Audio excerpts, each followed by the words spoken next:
प्रसिद्ध शहर था। उस शहर से हाईवे जाता था। उस हाईवे के साइड में ही एक पप्पू का ढाबा था। वो ढाबा हाईवे के साइड में होने के कारण उस ढाबे पर बहुत से लोग आया करते थे। उस ढाबे का मालिक था रमेश।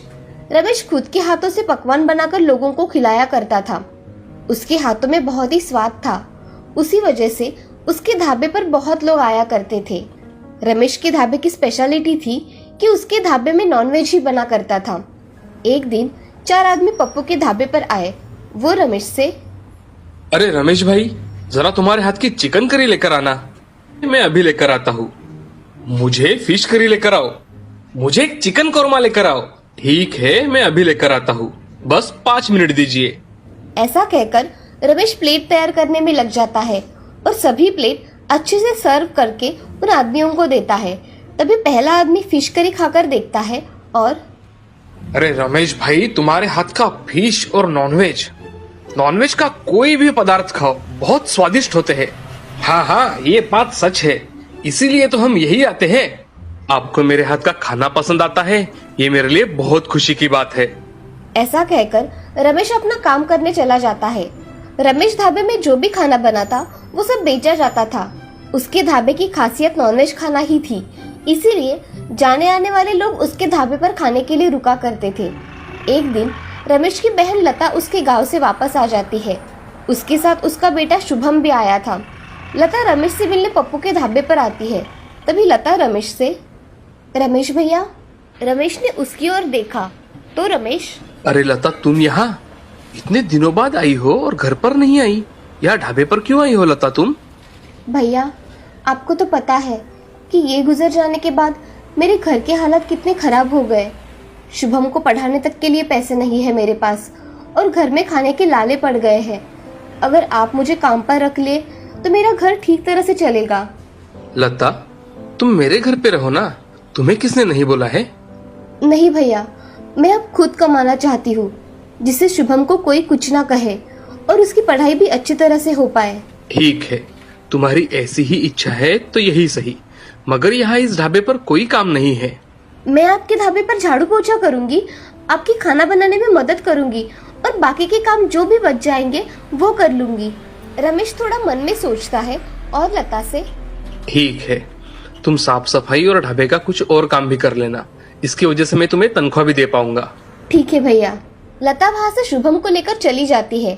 अगले दिन शुभम के साथ लता ढाबे पर सुबह ही आ जाती है। वो ढाबे की झाड़ू मारकर साफ सफाई करती है और थोड़ी टेबल की भी साफ सफाई कर लेती है। तभी वहाँ रमेश आ जाता है और लता को चपाती बनाने के लिए कहता है। लता तुरंत ही चपाती बनाने का आटा गूंथती है और अच्छी तरह से चपाती बनाती है। वो चपाती बना ही रही थी, तभी वहाँ रंगा राघव आ जाते हैं। वो रमेश से, अरे ओ रमेश भाई, मुझे तुम्हारे हाथ की स्पेशल चिकन बिरयानी देना जरा। अभी लाता हूँ। और कुछ चाहिए आपको? मुझे एक मटन कबाब देना। जी, अभी लाया। ऐसा कहकर रमेश ढाबे में जाकर उन्होंने दिए हुए डिश की ऑर्डर रेडी करता है और शुभम के हाथ में कुछ प्लेट भिजवाता है और बाकी के प्लेट्स खुद लेकर आता है। तभी रंगा बिरयानी खाकर रमेश से, रमेश भाई, बिरयानी तो बहुत अच्छी बनाई है, इसका स्वाद मुझे बहुत अच्छा लगता है। रमेश उसकी बात पर हंसता है और अपना काम करने चला जाता है। लता शुभम के साथ ढाबे का सब काम खत्म करके शाम के समय उसके भाई से, भैया, मैं सोच रही हूँ कि मैं यहीं रह लूंगी, इससे मुझे रोज का आना जाना नहीं करना पड़ेगा और यहाँ कोई खतरा भी नहीं है। ठीक है, जैसा तुम्हें ठीक लगे।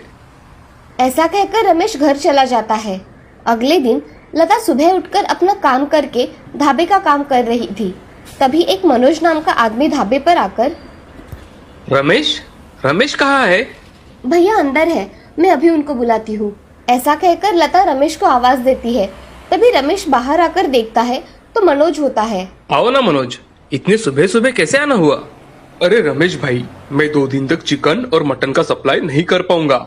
शहर में किसी कारण कल से 2 दिन तक बंद है, इसलिए तुम मेरे भरोसे मत बैठना, यही बताने के लिए आया था मैं। मनोज, अब मैं 2 दिन तक लोगों को क्या दूंगा? मुझे तो मेरा ढाबा बंद ही रखना पड़ेगा। अरे रमेश भाई, तुम्हें पता हो इसलिए मैंने बताया, अब मैं चलता हूँ। ऐसा कहकर मनोज वहाँ से चला जाता है। तभी रमेश के पास लता आकर पूछती है, भैया क्या हुआ, वो आदमी क्या कह रहा था? वो आदमी कह रहा था कि 2 दिन तक नॉनवेज नहीं मिलेगा। शहर में बंद होने के कारण मुझे चिकन मटन कुछ भी नहीं मिलेगा और इस ढाबे में चिकन मटन के सिवा कुछ बनता ही नहीं। मुझे लगता है कि मैं 2 दिन तक ढाबा बंद ही रखूं। इसमें तो बहुत नुकसान होगा भैया। हाँ, मगर इसमें हम कर क्या सकते हैं? भैया, मैं पनीर के पकवान बहुत अच्छी तरह से बनाती हूँ, तो हम 2 दिन तक पनीर के पकवान बनाकर बेचेंगे तो? लता, नॉनवेज खाने वाले लोग पनीर कहाँ खाएंगे? भैया, वैसे भी ढाबा 2 दिन तक बंद ही रहने वाला है, तो इससे अच्छा मैं पनीर के पकवान बनाकर बेचूं। ठीक है, तुम इतना कह ही रही हो तो कल से 2 दिन तक तुम ही खाना पकाना। मैं बस यहाँ आऊंगा। ठीक है भैया। ऐसा कहकर रमेश घर चला जाता है। तभी दूसरे दिन सुबह लता उठकर पनीर के सारे पकवान बनाना शुरू कर देती है। पनीर बिरयानी, पनीर टिक्का, पनीर कीमा, पनीर करी, ऐसे बहुत सारे व्यंजन उसने बनाए थे। तभी थोड़ी ही देर में 2 आदमी ढाबे पर खाना खाने आए। तभी सुहास रमेश से, अरे रमेश भाई, मुझे 1 प्लेट चिकन बिरयानी दो जरा। आज ढाबे पर कोई भी नॉनवेज नहीं बना है, पनीर बिरयानी है। आप चाहे तो मैं लेकर आता हूँ। ठीक है, लेकर आओ, मगर तुम्हारे हाथ के नॉनवेज का स्वाद बहुत अलग है भाई। सुहास भाई, मैं परसों तुम्हें नॉनवेज जरूर खिलाऊंगा, मगर ये 2 दिन तुम पनीर खा सकते हो।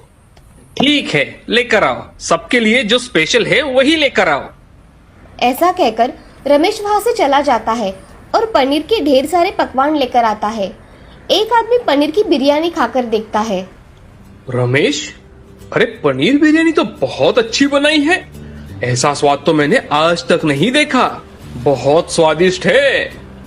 हाँ रमेश, खाना सच में बहुत स्वादिष्ट है। ऐसा कहकर सभी लोग पनीर के पकवान खाने लगे। ऐसे ही 2 दिन बीत गए। पनीर के पकवान अच्छी तरह से बिके थे। ये देख रमेश और लता खुश थे। उसके अगले दिन रमेश अपने ढाबे पर नॉनवेज बना रहा था। तभी एक राजेश नाम का आदमी आता है। वो रमेश से, मुझे पनीर बिरयानी और पनीर करी चाहिए। अरे भाई, आज नॉनवेज बनाया है, आपको उसमें से क्या लाऊं? एक बार बोल दिया ना, मुझे पनीर बिरयानी और पनीर करी ही चाहिए। ये सुन रमेश को गुस्सा आया और वो राजेश से, अरे उस दिन नॉनवेज नहीं था इसलिए पनीर बनाया था। यहाँ हर रोज पनीर नहीं मिलेगा, समझे? तुम्हें दूसरा खाना चाहिए तो बताओ। ऐसा कहते ही राजेश रमेश से, मुझे पनीर बिरयानी ही खानी थी। मुझे अब तुम्हारा ढाबे का कुछ नहीं खाना, समझे? ऐसा कहकर राजेश वहां से चला जाता है। ये सब देख रमेश बहुत गुस्से में आ जाता है। रमेश के मन में लता के बनाए हुए पकवानों से ईर्ष्या होने लगती है। एक दिन लता रमेश से, भैया, शुभम को सुबह से खांसी और तेज बुखार है। मुझे इसे अस्पताल में लेकर जाना है। आप मुझे कुछ पैसे दे दोगे इसे अस्पताल लेकर जाने के लिए? तुम यहाँ 2 वक्त का खाना खाती हो और यहाँ रहती हो, वो क्या मुफ्त में आता है क्या? भैया, मैंने आपसे 2 महीने में 1 रुपया भी नहीं मांगा और आप ऐसा कह रहे हो? यहाँ खाना छत ऐसे ही नहीं मिलता। तुम मेरी बहन हो इसलिए मैं चुपचाप हूँ, नहीं तो धक्के मारकर इस ढाबे से बाहर निकाल दिया होता, समझी? भैया, आप कुछ ज्यादा ही कह रहे हो। मैंने तो सिर्फ आपसे कुछ पैसे मांगे हैं और आप मुझे इतना कह रहे हो। तुम अभी के अभी मेरे ढाबे से निकल जाओ, मुझे कोई जरूरत नहीं है तुम्हारी। ठीक है भैया, मैं जा रही हूँ। ऐसा कहकर लता शुभम को लेकर वहां से चली जाती है। लता बहुत रोती है, मगर रमेश पे उसका कोई असर नहीं होता। लता गांव में चली जाती है। तभी एक संजय नाम का आदमी लता को ढूंढते हुए आता है। संजय लता से, जी आपका नाम लता भाभी है ना? आप राघव भैया की पत्नी हो ना? हाँ, मैं ही लता हूँ, मगर आपको मैंने पहचाना नहीं। मैं राघव भाई का मित्र हूँ। मैंने उनसे 50,000 रुपए उधार लिए थे। अब मेरे पास पैसे आए हैं तो सोचा आपको वापस कर दूं। मैंने आपको बहुत ढूंढा भाभी, मगर आपका कहीं पता ही नहीं था। अब आप मुझे दिखाई दी हो। भाभी, ये लीजिए आपके 50,000 रुपए। मुझे पैसों की सख्त जरूरत थी भाई साहब। भाभी, आपको कोई भी जरूरत हो आप मुझे बेझिझक कह सकती हो। जी भाई साहब। ऐसा कहकर संजय वहां से चला जाता है। तभी लता उन्हीं में से कुछ पैसे लेकर शुभम का इलाज करवाती है और संजय को रमेश ने उसके प्रति किया हुआ व्यवहार बताती है। तभी संजय की मदद से लता एक होटल खोलती है। वो रमेश के ढाबे के सामने ही होता है। अब लता उसके होटल में पनीर के विविध पकवान बनाती है और बेचने के लिए रखती है। तभी बहुत से ग्राहक उसके होटल में खाना खाने के लिए आ जाते हैं। तभी ये देख रमेश बहुत गुस्सा हो जाता है। इस लता ने मेरे ढाबे के सामने ही होटल खोला और मेरे कस्टमर भी उसी के होटल में खाना खाने जाते हैं। ऐसा कहकर रमेश गुस्से से घर चला जाता है। लता बहुत मेहनत करके अपना होटल अच्छी तरह से चलाती है और लता को उसमें कामयाबी मिल जाती है। लता के होटल की तरक्की देख बहुत से लोग उसके होटल में खाना खाने आया करते थे।